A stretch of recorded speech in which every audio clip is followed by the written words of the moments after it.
The vanishing room. There are places in this world that defy understanding, locations where the veil between the ordinary and the unnatural is stretched thin. A man of reason might dismiss such claims, but sometimes even the most rational minds find themselves facing things they cannot explain. Mr. William Forsythe was a man of letters, a scholar of medieval law, and an ardent researcher of ancient property records. His travels had taken him across Europe, staying in dusty archives and quaint inns, always chasing some obscure legal document or antiquated deed. It was in pursuit of such a manuscript that he arrived in the town of Ashcombe, a quiet, respectable place with little to distinguish it apart from a fine old cathedral and a handful of historic buildings. His accommodation had been arranged at the King's Arms, a centuries-old inn standing in the town's central square. Upon arrival, Mr. Forsythe was greeted by the innkeeper, a stout man with a careful manner. "You'll be in room 7, sir, a comfortable room, recently refurbished." Forsythe nodded, signing the register. His eyes wandered over the page. The columns were neatly filled with the names of past and present guests. But something peculiar caught his attention. The rooms were listed in order, save for one peculiarity. The numbers went from 11 to 14, skipping 13 entirely. "A curious omission," he remarked with a smile. "Superstition, I take it?" The innkeeper gave a tight smile. "Something like that, sir." Forsythe pressed no further and retired to his quarters, finding them modest but agreeable. The evening was spent in quiet study, poring over notes and old parchments by the dim glow of his lamp. Outside, the wind picked up, rattling the window panes. At length, fatigue overtook him, and he prepared for bed. It was in the dead of night that he awoke, disturbed by a noise, a soft shuffling, as of bare feet on wooden floors. Faint at first, but growing steadily louder.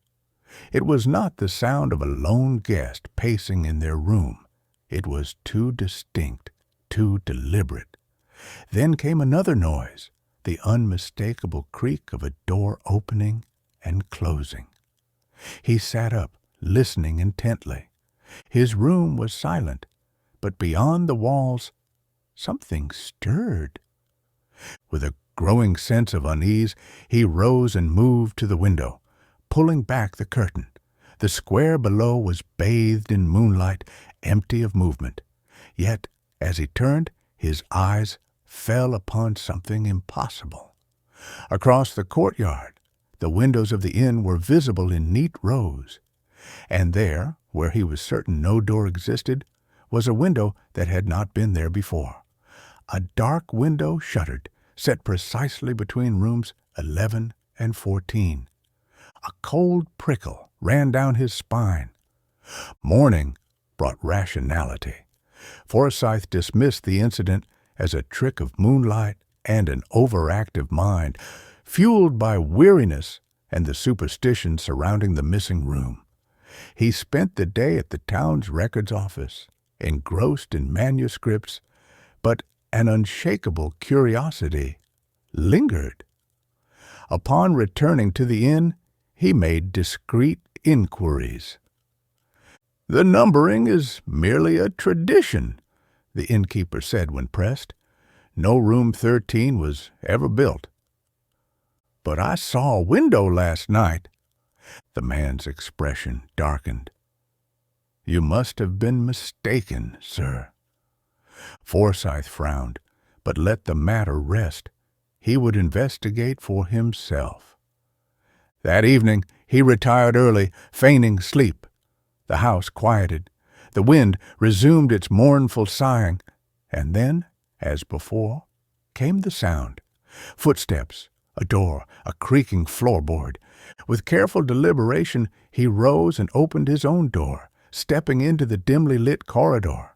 The gas lamps burned low, casting long, wavering shadows.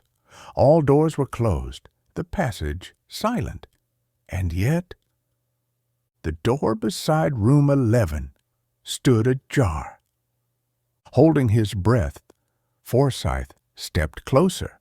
The number on the wood was clear, 13. This was no trick of the light, no mere illusion. The door, solid and unmarked the day before, now stood unmistakably before him. From within came a whisper, low and indecipherable. He reached out, pressing a hand to the wood. It was cold, unnaturally so. Then, without warning, the whisper ceased. A presence, something unseen, pressed against the door from the other side. Forsyth stumbled back, his heart hammering as the door shuddered. The handle rattled violently as though something, were testing it from within. Then, just as suddenly as it had begun, the movement stopped. The silence that followed was heavier than before, thick with expectation. Summoning his resolve, he grabbed the handle and wrenched the door open. The room was empty. No furniture, no occupants.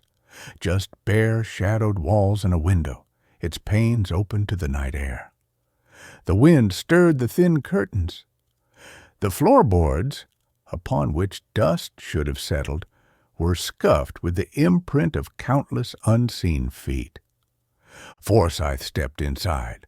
The moment his foot crossed the threshold, the temperature dropped. A pressure built in the room, as though the very air recoiled from his presence. He turned, meaning to retreat, but the door was gone. Where it had stood was now only a blank wall. His breath came fast. He turned wildly, feeling along the woodwork, but there was no seam, no handle, no evidence a door had ever existed. A chill rose behind him. A whisper, this time unmistakable, breathed his name. A presence loomed in the darkness, shifting, taking shape. With a desperate lunge, he struck the wall. Light burst behind his eyes, and for a moment he was lost in shadow. When he awoke, he was sprawled in the corridor outside room 11. The innkeeper and 2 other guests stood over him, their faces pale with concern. The door beside him was gone. The wall was whole. He left the next morning. Years later, Forsyth would revisit Ashcombe, driven by an unresolved need to understand. The King's Arms still stood unchanged in every way, yet when he inquired about the missing room, the innkeeper, a different man now, looked at him with quiet puzzlement. "There's never been a room 13, sir.